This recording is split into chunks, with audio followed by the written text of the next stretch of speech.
Merci Chérif Diop et toute la rédaction de la télé Futur Média pour cette édition du 20h présentée en français. Rebonsoir chères téléspectatrices et téléspectateurs de la télé Futur Média. Ravi de vous retrouver pour la seconde partie de Soir d'Info qui reçoit Madame Fatou Sow Sarr et la présidente du caucus des femmes leaders.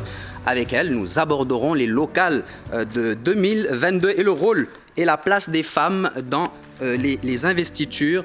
Bienvenue et bonsoir Madame Sarr, merci d'avoir accepté notre invitation. Merci à vous. Alors, première question, pouvez-vous revenir sur la marche pacifique de sensibilisation que le caucus des femmes leaders a tenue hier? Oui, la marche, c'est une étape dans un processus qui a démarré il y a un an dans le cadre du programme WPP qui s'appelle Women Political Participation. C'est un programme qui concerne 8 pays africains basés à Addis Abeba par la coopération suédoise. Et au Sénégal, c'est le caucus et l'IFAN Cheikh Anta Diop qui ont la charge du Sénégal, de la Côte d'Ivoire et de la RD Congo. Et nous avons commencé par des études sur la place des femmes dans l'espace médiatique. L'étude nous a révélé une très faible présence, ce qui nous a amené à proposer des espaces pour leur permettre une meilleure visibilité. Nous avons fait une étude sur la présence des femmes dans les instances de décision des partis. Et là, nous nous sommes rendus compte de leur faible leadership. Et c'est là où ça a été un choc de nous rendre compte que sur les 557 mairies, il n'y avait que communes, il n'y avait que 14 femmes. Ensuite, il y en a eu 15 suite à un décès. Et c'est là où nous avons pris conscience qu'il fallait faire un travail. Nous avons rencontré le chef de l'État le 18 décembre pour dire qu'il faut qu'on dépasse cette situation de 2%. C'est dérisoire et ridicule pour un pays comme le nôtre. Il s'est engagé. Nous avions dit qu'il faudrait au moins qu'il y ait 10% de femmes investies. Nous avons rencontré la plupart des leaders politiques par la suite, Baldé, Modou Diagne Fada, Mamoudou Lamine Diallo, etc. Nous sommes allés tous les voir, Boubacar Camara, etc., Cheikh Tidiane Gadio. On est tous allés les rencontrer, qui appartenaient à des coalitions, et Ousmane Sonko aussi. Et nous avons discuté pour poser la question de l'enjeu. Alors, après maintenant tout ce processus, et qu'aujourd'hui, ils sont dans des phases d'investiture, nous avons décidé aussi de mettre une base de données pour voir quelles sont les femmes qui sont candidates à la candidature. Et à la date d'hier, nous en avions 103. Ce matin, d'autres personnes nous ont appelés pour nous dire, elles sont dans les régions aussi, pour nous dire qu'elles sont aussi candidates à la candidature. C'était pour au moins régler une question, qu'on ne nous vienne pas nous dire que les femmes ne veulent pas. Parce que souvent, c'est la réponse qu'on avait, les femmes ne lèvent pas le petit doigt. Donc, il y a suffisamment de femmes qui veulent être des mères. Maintenant, nous sommes assez réalistes. Parce que ce qu'on fait, c'est de la recherche. C'est pourquoi c'est logé à l'IFAN pour garantir la crédibilité de la recherche. Nous savons que sur les 557 communes, près de 2 tiers sont des communes rurales. Et dans les communes rurales, le développement sociologique et historique veut qu'il est difficile pour des femmes d'être à la tête de ces communes. Mais sur les tiers des communes restantes, il est possible de se battre pour ça. Et là, c'est la volonté politique des leaders, parce que la manière dont le système est organisé, c'est le parti qui décide d'investir des personnes qui, évidemment, répondent à un profil. Et je pense que nous avons fait, dans le cadre des émissions que nous faisions sur la 2S, qui était un espace pour nous, les femmes mères en exercice, nous les avons appelées pour qu'elles montrent leur bilan, comment elles ont travaillé avec les populations. Et pour l'essentiel, c'est des femmes qui ont fait correctement leur travail. Elles n'ont pas été en tout cas prises dans des scandales, ni fonciers, ni de détournement. Je donne un exemple, la mère de Gando, Kodjambay, quand elle est arrivée dans son conseil municipal qui ont voulu se partager les terres, elle a annulé cette décision-là. Donc, pour la plupart, nous avons la mère de Sagata, nous avons la mère de Koki qui ont montré à quel point elles ont travaillé, Koumba Diaw, je les salue, donc à quel point elles ont travaillé pour les populations, parce que c'est des femmes, comme elles disent, qui étaient d'abord des femmes de développement. Et elles sont venues, elles avaient corps avec leur communauté, et elles ont essayé de faire avancer les choses. Donc nous avons sorti aussi des argumentaires aux leaders politiques et à l'opinion pour leur dire pourquoi c'est important que des femmes soient à la tête des collectivités locales parce que les actions que nous menons dans ces collectivités locales, que ce soit l'assainissement, que ce soit l'eau, les questions de santé, les questions de cadre de vie, c'est en droite ligne avec la manière dont les femmes ont été socialisées. Donc, pour l'intérêt des communautés, c'est bien de le faire. Et maintenant, la marche du 24 octobre, c'était comme on est à la phase finale de ces derniers moments de négociation, c'est pour rappeler à ces leaders les engagements qu'ils avaient pris et aussi interpeller la population sénégalaise pour que toutes les listes dirigées par les femmes que soient votées massivement, mais aussi appeler à la paix. C'est les deux messages que pour les campagnes qui vont venir, parce que le caucus des femmes leaders a une tradition de formation à la paix. Depuis 2010, les femmes formées à l'intérieur du caucus, on ne les verra jamais dans l'espace public s'adonner à des invectives, etc. Parce qu'on leur fait signer ce qu'on appelle le pagne du serment. Et là, on interpelle aussi les leaders politiques, on interpelle la population pour qu'on aille vers des élections apaisées, mais surtout le message premier, que ces hommes politiques, pour une fois, qui respectent leurs engagements. Parce que quand on est venu les voir, ils nous ont dit « Oui, ce que vous demandez, c'est trop faible, il faut aller... » Nous leur avons dit « On ne vous demande pas de faire plus, faites simplement au moins le minimum qu'on vous demande. » Et je pense qu'ils ont entendu le message. Aujourd'hui, la compétition est rude et très ardue à l'intérieur des coalitions. Parce que le problème, c'est qu'on est dans des multitudes de coalitions où il y a plusieurs chefs de parti qui sont essentiellement des hommes. Et en fait, en réalité, on doit servir simplement celui qui est la tête de liste. Pas tête de liste, celui qui est le président ou le secrétaire général du parti. Et ils n'ont pas la générosité de passer à leur binôme. Parce que nous pensons qu'une présidente du mouvement national des femmes, pour nous, ça doit être l'alter ego du président du parti. Et dans ces partis, il y a des femmes qui ont le profil. On n'est plus dans des situations où on va avoir, je pourrais vous en citer des femmes qui ont tout à fait le profil. J'ai fait un petit coucou à Anne Sek, qui est la présidente de la pharmacie nationale. J'espère qu'elle sera investie et elle réussira sa mission. Nous en avons des profils très, très, très solides. Et nous espérons que les gens comprendront, ces hommes politiques, que s'ils ont une vision pour le développement de ce pays, il y a deux choses. Un, la générosité et l'engagement pour le pays.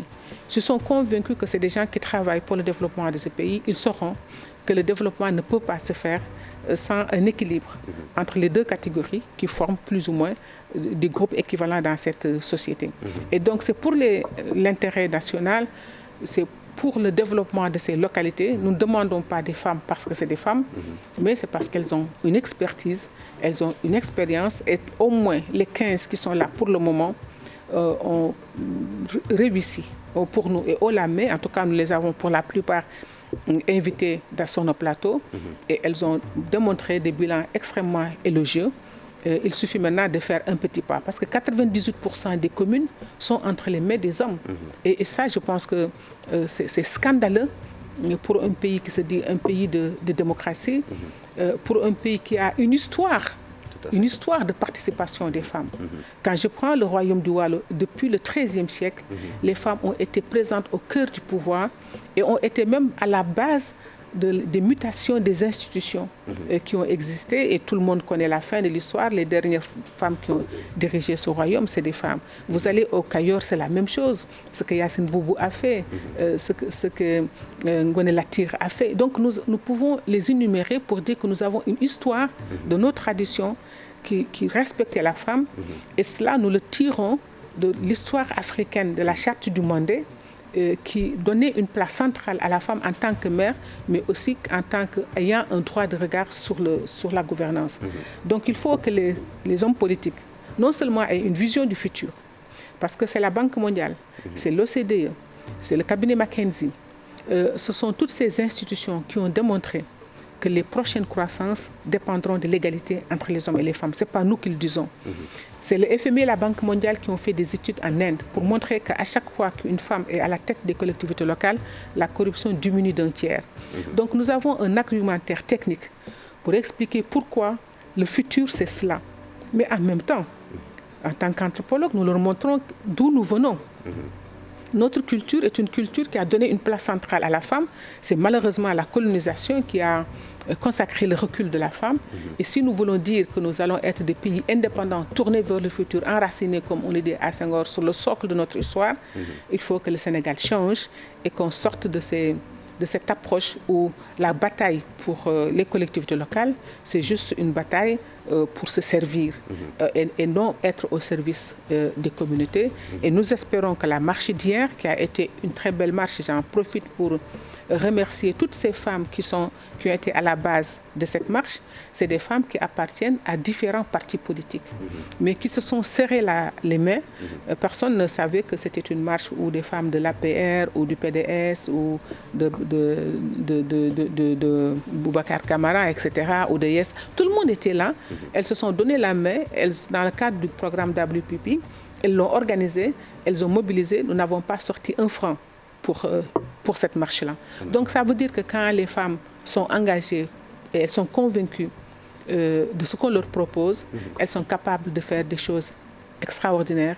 Et c'était ça, cette belle manifestation. Et nous en avons profité pour dire que nous, le caucus, nous investissons toutes les femmes candidates à la candidature et que nous allons les soutenir. Et nous allons battre campagne pendant cette période en 2022. Les partis qui auront respecté leurs engagements vis-à-vis de nous auront notre soutien. Mais les partis qui auront fait fi, en tout cas qui nous auront trahis, parce qu'ils nous ont donné leurs promesses et ils ne l'ont pas accepté, nous allons le dénoncer. D'accord. Et on retient dans ce discours que les femmes, en tout cas, sont moins corruptibles que les hommes, et c'est déjà pas mal comme facteur. Alors justement, en parlant d'investiture, le caucus des femmes leaders a décidé d'investir Soham Wardini, candidate à la mairie de Dakar, pour les prochaines locales. Comment ce choix a-t-il été opéré? Non, nous avons investi toutes les femmes candidates qui se sont présentées au caucus. D'accord. Tout simplement. Donc, nous avons investi Soham, comme nous avons investi Elentine, comme nous avons investi Fatou Niang de Mermoz. Bon, nous les avons toutes investies sur ça. Mais justement, l'actualité actuellement, c'est surtout par rapport à la ville de Dakar, à la mairie de Dakar, où il y a un petit quiproquo entre les candidatures, si j'ose dire. Justement, voilà pourquoi j'aimerais savoir le mécanisme qui a été mis en avant. Non, je vous ai dit les mécanismes. Toutes les femmes candidates obtiennent notre soutien. D'accord. Maintenant, le cas de Soham Wardini est un cas particulier. Parce que nous avons estimé que pour la première fois, toutes les institutions de la République sont entre les mains des hommes. Pour une fois que nous avons une femme qui a été, même si c'était pour compléter le mandat de Khalifa Sall, qui a été maire, mais qui n'a pas failli. Elle a fait un travail remarquable. Donc nous avons constaté, parce que nous n'investissons pas les femmes pour les investir. Toutes les femmes que nous proposons, c'est parce qu'elles ont le profil de l'emploi. Si vous n'avez pas le profil de l'emploi, vous n'aurez pas le soutien du caucus. Donc nous ne proposons pas des femmes de manière mécanique. Alors, Soham Wardini, je crois que la population de Dakar peut témoigner de ce qu'elle a pu faire depuis qu'elle était là. Donc on ne va pas nous dire qu'elle n'a pas la capacité de gérer la mairie de Dakar. Et puisque c'est une femme et qu'il y a très peu de femmes, 98% des postes sont entre les mains des hommes, nous pensons que pour la symbolique, Soham Wardini doit rester à la mairie de Dakar. Et nous appelons toutes les femmes sénégalaises à soutenir sa candidature. Ça va nous permettre, comme je dis, dans cette perspective de renouer avec notre histoire, qui n'était pas une histoire d'exclusion, mais une histoire d'inclusion de toutes les catégories, de faire en sorte que l'image de Dakar soit aussi portée davantage. Elle a des programmes assez intéressants sur le cadre de vie et c'est important pour nous. Donc nous pensons que Soham a fait, heureusement pour elle, elle était déjà à un poste où elle a fait ses preuves et j'aimerais bien voir quelqu'un qui me dise le contraire. Donc à partir du moment où elle a fait bien le job, comme on dit, pourquoi elle a changé? Et je crois qu'il faut un peu de générosité aussi de la part des hommes. Je louerai la générosité d'un homme, Cheikh Tidiane Dièye, qui dans le cadre de sa coalition de Sénégal Bi Ñu Bëgg avec Fatou Blondin Diop, lui donne la place. Et tous les Sénégalais voient qu'à toutes les rencontres, Fatou Blondin est là. Donc ça veut dire que quelque part, il nous faut des hommes aussi, capables de générosité, capables de vision, pour ne pas simplement travailler pour le poste qu'ils doivent occuper. Donc nous les suivons tous un à un.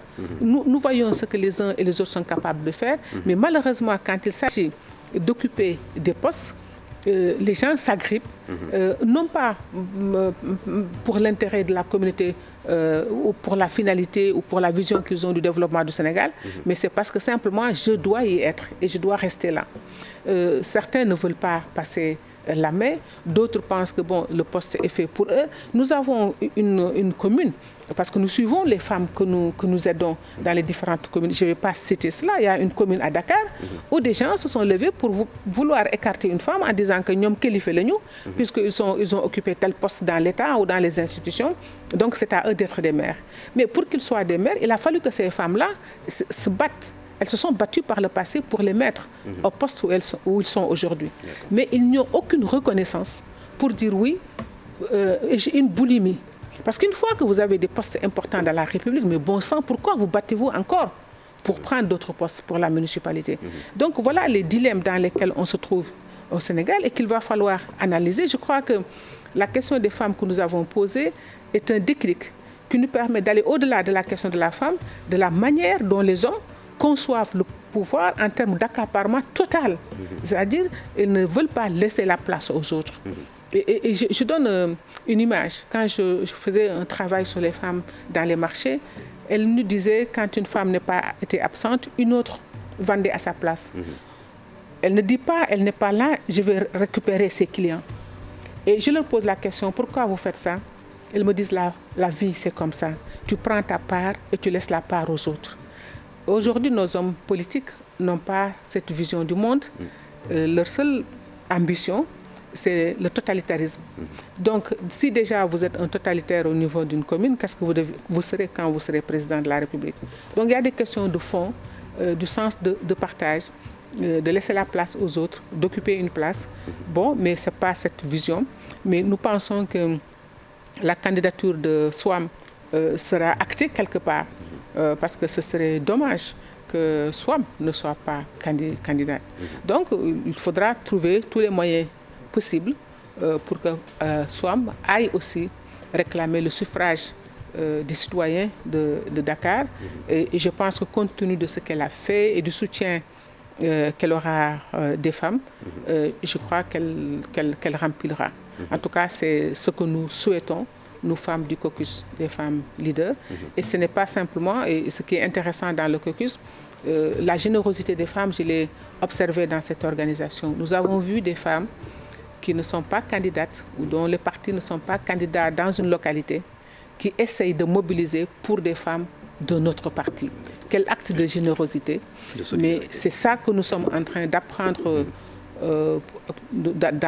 entre nous collectivement, de dépasser certaines formes d'animosité et une forme de sociabilité, simplement une forme de civilité. Et donc même la politique, il est possible d'être gentleman au niveau de la politique.